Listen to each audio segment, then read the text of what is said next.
E aí galera, eu sou o Torugo e você está na Mesa Secreta. Hoje vamos aprender um pouquinho da história dos Estados Unidos com Lewis e Clark, A Expedição. Eu já joguei e eu vou te contar rapidinho o que eu achei do jogo.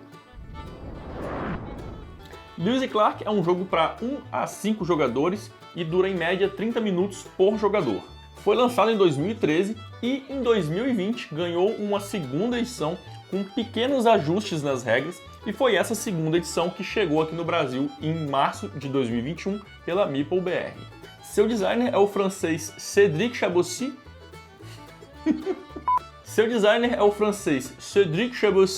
Que também lançou outros jogos, mas o grande destaque é para o Discoveries, que é um spin-off do Lewis e Clark, que também foi lançado aqui no Brasil.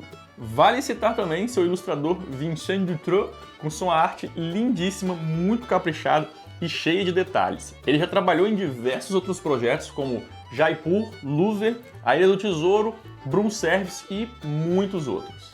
Então vamos às minhas opiniões, mas se você não sabe nada do jogo ainda, eu recomendo você dar uma olhada no meu outro vídeo aqui com as regras completas do jogo. Tá bem rapidinho, bem resumido, assiste lá e depois volta aqui. E aproveito para te lembrar também de já deixar o like no vídeo e se inscrever aqui no canal, porque eu sei que se deixar para o final você vai esquecer. O jogo é baseado na expedição ao Oeste Selvagem dos Estados Unidos, que ocorreu entre 1804 e 1806, liderado pela dupla Lewis e Clark. E todos os personagens das cartas do jogo são baseados em pessoas que realmente participaram dessa expedição. Essa história é bem presente no jogo e inclusive influencia algumas decisões de game design. No manual tem inclusive um adendo falando um pouquinho de cada um dos personagens, é bem legal isso. Meu primeiro contato com o jogo foi há uns 6 anos atrás, com sua primeira edição. Eu tinha acabado de jogar Stone Age e eu tinha adorado.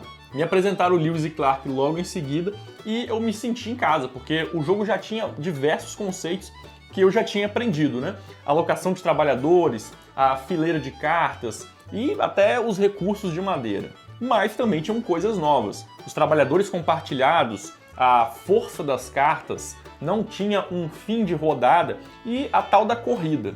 Afinal, o jogo não tem pontos. Vence quem chega no final. E era uma coisa totalmente nova para mim. Como assim? Cadê a trilha de pontos ao redor do tabuleiro? Que negócio é esse de chegar no final e ganhou?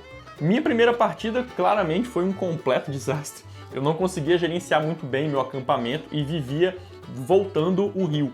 Mas uma coisa me chamou muita atenção, que foi a forma de usar as cartas, né? Que você pode usar ela como ação ou usa o verso para dar força para outra carta.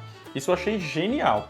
E mesmo perdendo feio, o saldo foi muito positivo. Agora corta para 2021, quando eu joguei novamente, já com a segunda edição. O jogo continua lindo, afinal a arte não mudou praticamente nada, foram pequenos ajustes na iconografia.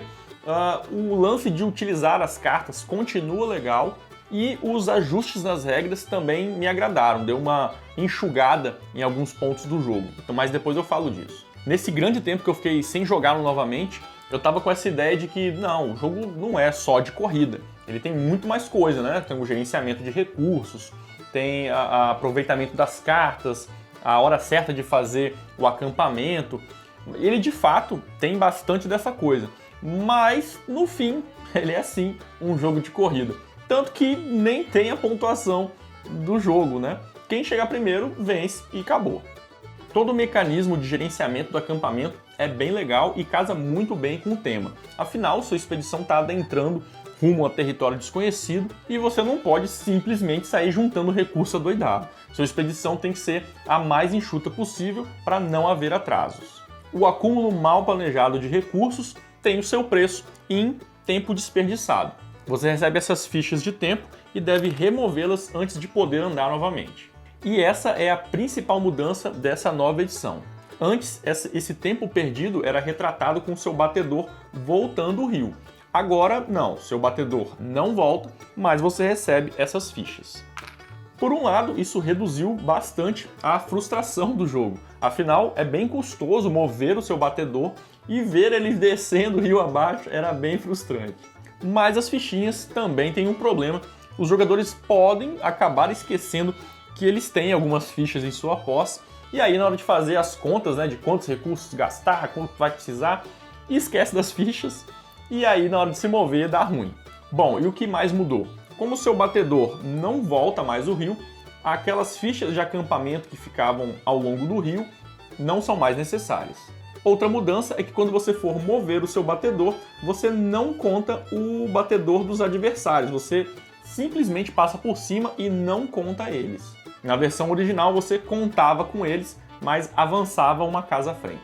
Foram removidos 2 barcos, os que cabiam 3 índios e o que cabiam 5 recursos, afinal eles não eram tão bons assim. E 12 cartas tiveram seus efeitos alterados e simplificados. Todos os efeitos passivos que tinham o símbolo de infinito foram removidos do jogo. Isso deixou o jogo mais dinâmico e direto. E o interior da caixa não tem mais o insert para encaixar bonitinho todos os componentes. Mas e aí, a grande pergunta, o jogo é bom? A resposta curta é sim, é um bom jogo, mas pode não ser para todos, principalmente por conta da frustração. Mesmo com essa mudança na regra do tempo, seu barquinho não volta mais, né? O jogo continua bastante punitivo e dificilmente jogadores de primeira viagem vão conseguir bater de frente com quem tenha jogado pelo menos uma vez. Isso parece meio óbvio, mas é uma coisa que fica muito evidente no jogo e pode acabar frustrando jogadores novatos. Um jogador experiente já monta a sua estratégia e consegue avançar pelas montanhas, já está com suas cartas prontas para continuar avançando sem freio, enquanto os outros ainda estão lá atrás tentando entender a maldade do jogo e montar o seu baralho. E quando isso acontece, não há absolutamente nada capaz de frear o avanço de um jogador. E aí só vai caber aos outros jogadores esperar ele finalmente chegar até o final e terminar o jogo. Então essa situação que eu coloquei pode ser um tanto chata para os novatos. Então muito cuidado com essa primeira partida de apresentação para não estragar a experiência de quem ainda está aprendendo.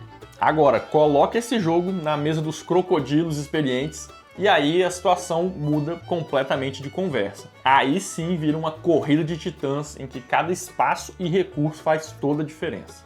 Veja bem, é claro que jogadores experientes têm vantagem em qualquer jogo, mas o ponto que eu estou trazendo aqui é a frustração de não poder fazer nada no meio do jogo para reverter essa situação.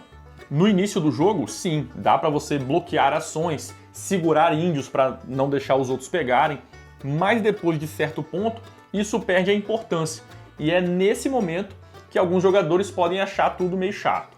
A maior interação entre os jogadores no meio da partida acaba sendo na geração de recursos, porque quanto mais símbolos repetidos, mais recursos são obtidos.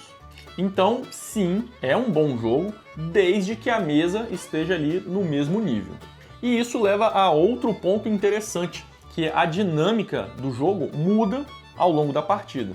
No início você usa bastante as ações de aldeia para trocar recursos e até para adquirir um novo barco. E do meio para frente, o seu baralho já está montado com algumas ações mais interessantes e aí a aldeia se torna um elemento menos importante. Você acaba focando mais nas cartas e o seu jogo fica mais independente dos outros. Pontos positivos: arte e componentes lindíssimos, forma inteligente de ativar as cartas, grande variedade de efeitos e estratégias, existe autoplanejamento de ações e recursos, a nova edição deu uma simplificada legal nos efeitos e manual bem detalhado com diversos exemplos e detalhamento dos efeitos. E pontos negativos: pode ser frustrante na primeira partida, difícil frear um jogador muito avançado, fim de jogo sem clímax, cruzou a linha de chegada, acabou. E a nova edição removeu o insert de plástico. E essas foram minhas opiniões sobre Lewis e Clark. E antes de acabar, alguns recadinhos. Um agradecimento para a MeepleBR pelo apoio na aquisição do jogo e também a nossa loja parceira, a Boards For You. Eles entregam para todo o Brasil e tem um precinho camarada. Confira aí o site. Curte nossos conteúdos e quer dar aquela moral? Então conheça o nosso clube de apoiadores, os Secreteiros. A partir de 5 no PicPay, você entra para o nosso grupo no WhatsApp e concorre a sorteios. Esse mês tem um Alhambra, link aqui na descrição. Mas se não puder apoiar financeiramente, não tem problema. Deixa um like pra gente e compartilhe com seus amigos, que já nos ajuda bastante. Assista também esses outros jogos aqui do lado, que tem lançamentos nacionais e recomendações de jogos topzera toda semana.